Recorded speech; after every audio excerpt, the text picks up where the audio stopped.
కావాలనే మీ కలను నెరవేర్చుకోండి. సంప్రదించండి హెగ్డే ఫెర్టిలిటీ, హైదరాబాద్, తెలంగాణ. నానిగారి విషయంలో one of the best thing ఏంటంటే రీసెంట్ టైమ్స్లోనే నాకు కూడా మన వాళ్ళు చెప్పారనమాట. ఐ డోంట్ నో, గుర్తులేదు. చిన్న గ్యాప్ దొరికినా కానీ స్టోరీస్ అనేది వింటూ ఉంటారు. ఎన్ని స్టోరీస్ అంటే ఏదైనా కానీ, కొత్తదైనా పాతదైనా ఏదైనా కానీ వచ్చి చెప్తున్నారంటే ఓపిక్గా వింటారని కూడా మేము తెలిసింది. అస్సలు నేను అంటే వాల్ పోస్ట్లోకి ఎంటర్ అయిన తర్వాత, కాంపౌండ్లోకి ఎంటర్ అయిన తర్వాత ఐ విట్నెస్డ్ సమ్ సినారియోస్. అంటే ఒకే రోజు ఆయన కూర్చొని స్ట్రెచ్లో 2-3 కథలు కూడా వినేవారండి. మధ్యాహ్నం వస్తారు ఆయన, ఎప్పుడు ఆఫీస్ రెగ్యులర్ టైం 3-3:30 ఆ టైంకి వస్తారు. నైట్ 11 వరకు ఉండి 11 వరకు ఉంటారు ఆఫీస్లో, పని ఉంటే meeting, depending on the meetings. 11 వరకు ఒకరోజు నేను ఒకరోజు చూసా డైరెక్ట్ 3 కథలు విన్నారండి. 3 నెరేషన్స్ స్ట్రెచ్, మధ్యలో ఓన్లీ కాఫీ గ్యాప్స్ అంతే. 3 కథలు ఎలా వింటారండి బాబు అసలు. అతనికి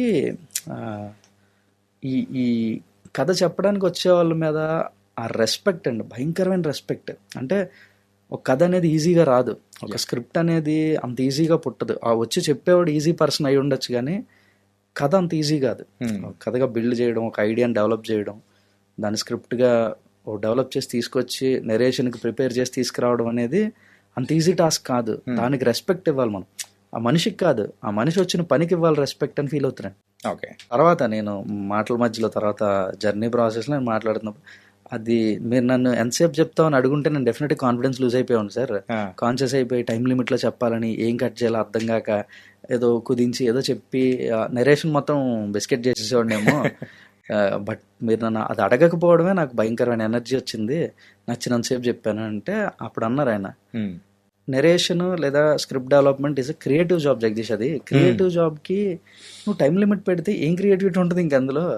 లేదు, ఏదో కష్టపడి లేకపోతే కింద మీద పడి అటు తిరిగి ఇటు తిరిగి ఏదో చేసుకుని కట్ చేసుకుని వస్తారు. దాన్ని పూర్తిగా వినకుండా జడ్జ్ చేయడమే తప్పు. వినాలి కదా, కంప్లీట్గా విన్న తర్వాత అది బాగుందా బాగాలేదా. హార్డ్లీ మనం ఏమిస్తున్నాం, మన టైం మాత్రమే, ఓన్లీ టైం పెడుతున్నాం. ఆ టైం పూర్తిగా పెడితే వాళ్ళు చేసుకుంది పూర్తిగా మనం విన్న తర్వాత బాగుంటే బాగుంది, బాగాలేకపోతే బాగాలేదు. ఇప్పుడు వాళ్ళు అంత ఎఫర్ట్ పెట్టి చేసి తీసుకొచ్చారు కదా అని చెప్పి బాగాలేదని బాగుందని అనం కదా. మనం చేయగలిగిందల్లా పూర్తిగా వినడం మాత్రమే. సో పూర్తిగా వినాలి, విని అప్పుడు మాట్లాడాలండి.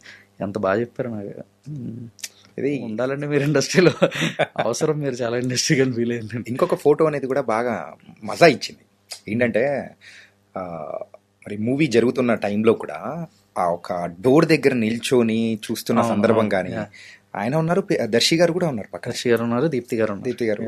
They all are together and they are standing. అయిపోయేంత వరకు కూడా అక్కడే ఉండి చూడడం అంటే అంటే అక్కడి నుంచి ఆ వ్యూ అనేది బాగా కనిపిస్తూ ఉంటుంది, రియాక్షన్స్.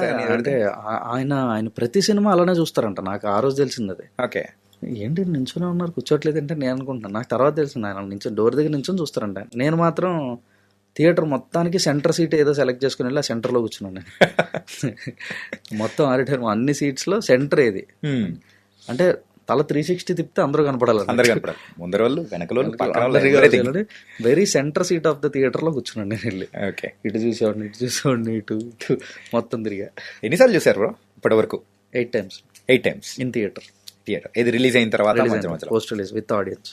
ఓకే, ఆడిటోరియంలో. ఒక్కొక్కసారి ఒక్కొక్క డిఫరెంట్ ఎక్స్పీరియన్స్ కదా. ఓకే, ఖచ్చితంగా. నైస్. కానీ ఆ కిక్ మారదు, రియాక్షన్లో ఎక్స్ప్రెషన్లో మారుతాయి కానీ కిక్ మారదు. Very nice. వైజాగ్ వెళ్ళి వైజాగ్లో ఒక 3 times చూసాం. ఇక్కడ మల్టీప్లెక్స్లు, సింగిల్ స్క్రీన్లు అన్నీ కలిపి అట్లా అన్నీ చూసాం. ఇంట్రెస్టింగ్ ఏమనిపించింది అంటే మల్టీప్లెక్స్లో కూడా మాస్ క్రౌడ్లా అరుస్తున్నారు. అదే భలే అనిపిస్తుంది. అరే ఏంట్రా ఇది. అది ప్రేక్షకులకు మనం అంత హై ఇచ్చినప్పుడు మాత్రమే అది వచ్చేస్తుంది ఆటోమేటిక్గా లోపల నుంచి. యా. అండ్ వైజాగ్ కుర్రోడు మీరు, వైజాగ్ నుంచి వచ్చి అండ్ హైదరాబాద్లో కానీ ఈ తెలుగు ఇండస్ట్రీలో ఒక మంచి సినిమా తీశారు. ఏంటి ఆ వైజాగ్ బ్యాక్ డ్రాప్ పెట్టుకోవాలని అట్లా ఏమన్నా అనిపించిందా? లేకపోతే ఎట్లా లేదండి. అంటే ఇప్పుడు కమాండ్ అండి. అంటే ఇప్పుడు మనం సినిమాలో ఒక సెటప్ అంటే ఇది వరల్డ్, అంటే ఇక్కడ జియోగ్రఫికల్గా ఒక ప్లేస్ని ఎస్టాబ్లిష్ చేయాలి. ఆ ప్లేస్ ఎంత రియలిస్టిక్గా, ఎంత అథెంటిక్గా చేయగలిగితే ఆడియన్స్కి అంత కనెక్షన్ వస్తుంది. అరే ఇది మనం తిరిగే ప్లేస్లే ఇవన్నీ అని అందరికీ అనిపించాలి అని అంటే అంత అథెంటిక్గా చేయాలి. అంత అథెంటిక్గా చేయాలంటే మనకు ఆ ప్లేస్ మీద మనకు ఒక కమాండ్ ఉండాలి. బేసిక్గా వైజాగ్ ఉంది కాబట్టి నాకు వైజాగ్ మీద ఒక కమాండ్. సో సో వైజాగ్ చూస్ చేసుకున్నాం అంతే. నథింగ్ పెద్ద పెద్ద సైన్స్ ఏం లేదు. డైరెక్షన్ విషయంలో మాత్రం so one of the brilliance అనిపించింది ఏంటంటే, ఇప్పుడు 19 ఇయర్స్ 17 ఇయర్స్ 16 ఇయర్స్ ఉన్న వాళ్ళ ప్రజెంట్ ఇప్పుడున్న వాళ్ళని చూస్తే వాళ్ళకి అన్నీ తెలుసు, తప్పేంటో తెలుసు, మన వాళ్ళు ఏం చేస్తున్నారో అన్నీ తెలుసు. కానీ మీరు దాన్ని తెలివిగా 2013కి వెళ్ళిపోయారు. ఏంటంటే ఈ టెక్నాలజీ అనేది కూడా అంత భూమిలో లేని టైంలో జస్ట్ కాల్స్కి మాత్రమే మనకు యాక్సెసిబిలిటీ ఉన్నది. మహా అంటే ఆ ఫోన్లో ఏం ఆడుకుంటామండి, ఆ స్నేక్ గేమ్ తప్ప. మా మ్యాక్సిమం ఇంకా జావా ఆపరేటెడ్ చైనా ఫోన్స్ తప్పే ఉండేవి, అంతకుమించి ఏం లేవు. కానీ ఇది తీసుకోవడానికి గల రీజన్ ఏంటి? యాక్ట్ అంటే పాక్సో యాక్ట్ 2012లో పెట్టారండి. యా, అంటే ఇది రీజన్ ఎందుకు చేసామని పర్టికులర్గా చెప్పడానికి అంత బలంగా ఏం లేదు, కానీ నా దగ్గర యాక్ట్ పెట్టిన వెరీ నియర్ ఫ్యూచర్లో జరగాలి ఇది కదా. 2012లో యాక్ట్ పెడితే వెరీ నియర్ ఒక 1 year లోపు 2013లో కథ జరిగితే ఎక్కువ బాగుంటుందేమో, అంటే ఎక్కువ ఇంట్రెస్టింగ్గా అనిపిస్తుందేమో అని జస్ట్ ఒక ఫీలింగ్ అంతే. ఆ ఫీలింగ్తో చేసిందే. ఓకే, అంతే. కనెక్షన్ ఎక్కువ వస్తుందేమో అని. అంటే మాకు అర్థమైంది ఏంటంటే, ఓకే అంటే ఇప్పుడైతే టెక్నాలజీ కానీ అంతా ఎక్కువ పెరిగిపోయింది, పిల్లలందరికీ అన్ని యాక్సెసిబుల్ ఉంది. 2013లో చెప్పిన మోస్ట్ రిలవెంట్ కాంటెంపరీ టైమ్స్కే, ఇప్పుడు ఉన్న టైం లైన్కే ఎక్కువ రిలవెంట్ ఆ సినిమా. 2013లోనే ఎలా ఉందంటే అప్పుడు ఇంకా ఈ సోషల్ కమ్యూనికేషన్ కానీ ఈ ఇన్ఫర్మేషన్ రిచ్ ఇదంతా కూడా కొంచెం తక్కువ ఉన్న టైమ్స్ అవి. ఓకే, ఇప్పుడు ఇంకా ఎక్కువ, అదే ఇంకా ఎక్కువ జాగ్రత్తగా ఉండాలి ఇప్పుడు. ఇంకో రకంగా ఏంటంటే 2013కే ఆ రేంజ్లో పడిందంటే ఇప్పుడు ఇంకే రేంజ్లో పడుతుందో అనే ఇది కూడా రావాలని చెప్పి కొంచెం అట్లా. భయ్యా ఈ ఇంటర్వ్యూ ద్వారా భయపెట్టేటట్టున్నారు మీరైతే. భయపడాలి బ్రో, 100% భయపడాలి. ఓకే, పాక్సో యాక్ట్, ఆ యాక్ట్ ఉద్దేశమే థ్రెటన్ చేయాలని, భయపెట్టాలి జనాలు. One should have that fear on law, fear of discipline, fear of law, ఇవి ఉండాలి. అది సరిగా చెప్పలేదేమో అన్న భయం సినిమాలో కాదు, బయట సరిగా చెప్పట్లేదు. అది ఎవరికి అర్థం అవ్వాల్సినంత రేంజ్లో అర్థం అవ్వట్లేదేమో. ఈ పోక్సో యాక్ట్ ఈ ఐడియా అసలు రియల్ లైఫ్లో ఎక్కడైనా కానీ ఎదురవడం కానీ ఎవరిదైనా కానీ చూసిన సందర్భాలు కానీ అంత హార్డ్ హిట్టింగ్ ఎప్పుడైనా అనిపించిందా? Came across some real people ఈ కేసెస్లో ఇన్వాల్వ్ అయ్యి పాక్సోకి ఎఫెక్ట్ అయ్యి, పాక్సోలో అక్యూజ్డ్ అయ్యి ఎఫెక్ట్ అయ్యి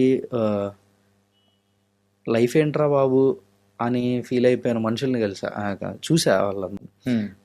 కొంత ఇన్సిడెంట్లు కమ్ అక్రాస్ అయితే ఆ తర్వాత కేస్ ఫైల్స్ అన్ని, ఆ కేస్ ఫైల్స్ అన్ని గ్యాదర్ చేసి చదువుతూ ఉంటాయి. Very interesting. అంటే మీకంటే మన సినిమాలో చూసిన కేసు అఫ్కోర్స్ ఇట్స్ అ మిస్యూజువల్, ఇదంతా ఫేక్, అంతా ఒక ఫాల్స్ ఎలిగేషన్, మొత్తం ఎవిడెన్స్లు విట్నెస్లు అన్ని ఫ్యాబ్రికేటెడ్, ఇవన్నీ కూడా ఒక తప్పుడు కేసు ఇది. దీనికి ఎంత డ్రామా ఉంది, చుట్టూ ఎంత డ్రామా ఉందో మనం సినిమాలో చూసాం మనం. కానీ నేను రీసెర్చ్ ప్రాసెస్లో రెఫర్ చేసిన కేస్ ఫైల్స్ అన్నిటిలో హీఈస్ అ డిగ్రీ స్టూడెంట్ అండి, డిగ్రీ కాలేజ్ గోయింగ్ అయ్యి 19 years. He's interested on a girl, 10th class girl, she is of 16 years.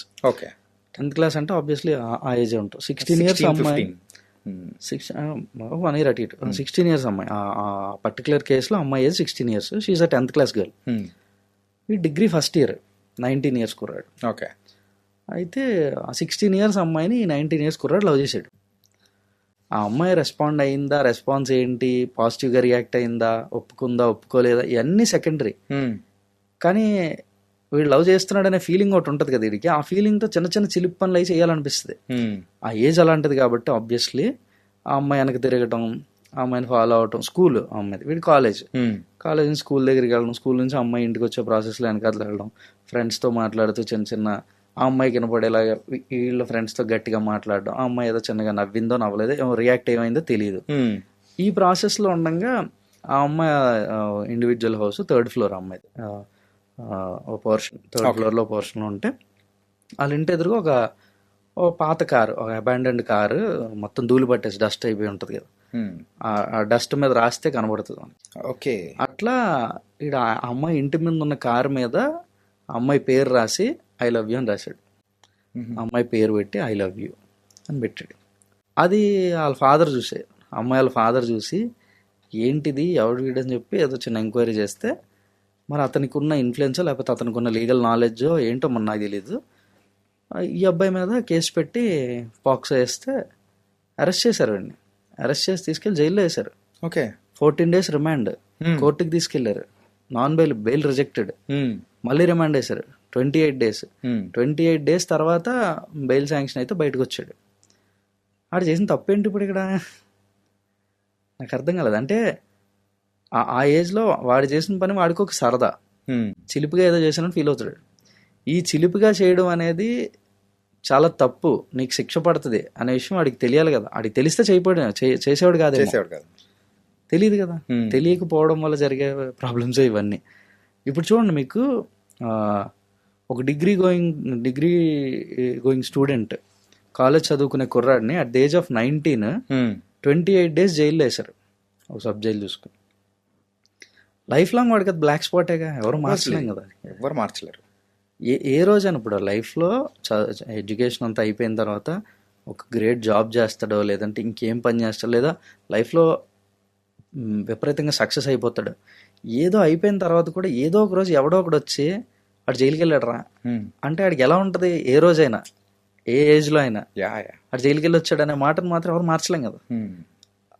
ఇంకా నాకు భలే బాధ అనిపించింది. అరే కాలేజ్ స్టూడెంట్ రాడు, ఏం తెలుసు, ఆ ఏజ్లో అందరూ అలాగే ఉంటారు, అలాగే చేస్తారు కదా. వాడిని తీసుకెళ్ళి 28 days జైలు అంటే ఆ ఫ్యామిలీ పరిస్థితి. ఈ అబ్బాయి జైలుకి వెళ్ళాడంట కదా అంటూ ఉంటారు అందరు ఇంటికి వచ్చి. చాలా పోకింగ్గా ఉంటుందండి అంతా. నాకు అంటే చాలా కేసు ఫైల్స్ చదివాను. అంటే పాక్సో ఇన్వాల్వ్ అయిన కేసు ఫైల్స్ అన్నిట్లో చాలా మ్యాటర్ ఉంటుంది, కొంత ఏదో క్రైమ్ ఉంటుంది, ఇది చేశారు, ఇలా చేశారు, ఇట్లా మిగతా అన్నీ ఉంటాయి. ఈ కేసు ఫైల్ నన్ను బాగా ఎక్కువ కదిలిచ్చింది. ఏం లేదు ఇందులో, అందుకే ఎక్కువ ఫీల్ అయ్యాను నేను. ఓకే. ఏం మ్యాటర్ ఏం లేదు. ఒక ధూళి పట్టిపోయిన కార్ మీద ఐ లవ్ యూ అని రాశాడు అమ్మాయి పేరు పెట్టి, అంతే. It is a crime. నువ్వు ఆ ధూళి పట్టిన కార్ మీద ఐ లవ్ యూ రాయడం తప్పు అనే విషయం ఎవరు చెప్పాడు వీళ్ళకి? ఎవరు చెప్పలేదు. అది ఎక్కువ ఫీల్ అయ్యాను నేను. ఓకే. సరే కుదిరితే వాడిని వెళ్ళి కలవాలనిపించింది. సర్లే ఎందుకులే ఎక్కువ మళ్ళీ లాగడం అని కలవలే. ఓకే. ఏమో ఏ స్టేట్ ఆఫ్ మైండ్లో ఉంటాడో తెలీదు. జైలుకి వెళ్ళి వచ్చిన వాళ్ళు చాలా సెన్సిటివ్గా ఉంటారండి. అంటే తప్పు చేసి జైలుకి వెళ్తే అది వేరు, తప్పు చేయకుండా జైలుకి వెళ్ళినాడు మాత్రం కదిపితే ఏడుస్తారు. అంటే ఆ లోపల వాళ్ళు పడిన బాధ కానీ, ఆ స్ట్రెస్, ఆ ట్రోమా కంప్లీట్ డిఫరెంట్ అయిపోతుంది. అసలు లైఫ్ లాంగ్ ఉంటుందండి ఆ మెంటల్ ట్రామా అది. జైల్లో ఫుడ్ తింటున్నప్పుడు వాళ్ళు ఎలా ఫీల్ అవుతారు, ఏం ఫీల్ అవుతారు అనేది ఆలోచిస్తేనే నాకు చాలా ఏంట్రా బాబు అనిపించింది. అందుకే ఆ షార్ట్లో అవన్నీ ఉంటాయి సినిమాలో. తినేటప్పుడు కానీ, స్నానం చేసేటప్పుడు కానీ అవన్నీ షూట్ చేసాం. అందుకే అవన్నీ ఊహించి చేసినాయే. ఊహిస్తేనే అలా ఉన్నాయి, నిజంగా అనుభవిస్తే ఎలా ఉంటాయండి బాబు. అమ్మో, ఎందుకో చాలా మూవ్ అయ్యాను బాగా. అంటే ఆ కేసు పర్టికులర్లీ కార్ డస్ట్ మీద ఐ లవ్ యూ అని రాస్తే 28 days జైలు వేస్తారు ఒక కాలేజ్ గోయింగ్ స్టూడెంట్కి. అది వాడేమి రోడ్ సైడ్ రోమియో కాదు, స్టూడెంట్ మీద కూడా వేస్తారు. అంటే పాక్సోకి తారతమ్యాలు లేవు, పెద్ద చిన్న లేవు, తన మన లేదు, ఎవరికైనా పడుతుంది. మరి అలాంటప్పుడు మీరు ఇంకా ఎక్కువ ప్రచారం, అంటే స్మోకింగ్ ఈజ్ అన్ అఫెన్స్, ఇక్కడ స్మోక్ చేస్తే 1000 రూపాయలు జరిమానా అని పెట్టిన ప్రతి చోట మైనర్ అమ్మాయిల జోలికి వెళ్ళొద్దు అనేది కూడా పెట్టాలి అని నా ఫీలింగ్. ఊరికే అంటే దాన్ని అంత ఎక్కువ ప్రాపగేట్ చేస్తున్నప్పుడు ఇది కనీసం చేయాలి కదా. నా వరకు థియేటర్లో స్మోకింగ్ యాడ్లు వేయడం కన్నా ఇలాంటి యాడ్లు చాలా ఎక్కువ వేయాలి. ఇది అవసరం, ఎందుకంటే లైఫ్లు బర్బాద్ అయిపోతాయి. ఒక సిగరెట్ తాగితే ఏం జరుగుద్దో ఎప్పుడో, అంటే ఒక సిగరెట్ లైఫ్లో 7 minutes 8 minutes తగ్గిస్తుంది అని అంటారు. లైఫ్లో ఏదో అవ్వాలనుకున్నాడు, ఇంకేమవుతాంలే అని చెప్పి ఏదో అవ్వకుండా వదిలేస్తారు. ఇంకా లైఫ్ మీద హోప్ పోద్ది, అవసరం లేదు ఏం జీవితం అనిపిస్తుంది. జీవితం మీద ఆశలు చంపేసినట్టే.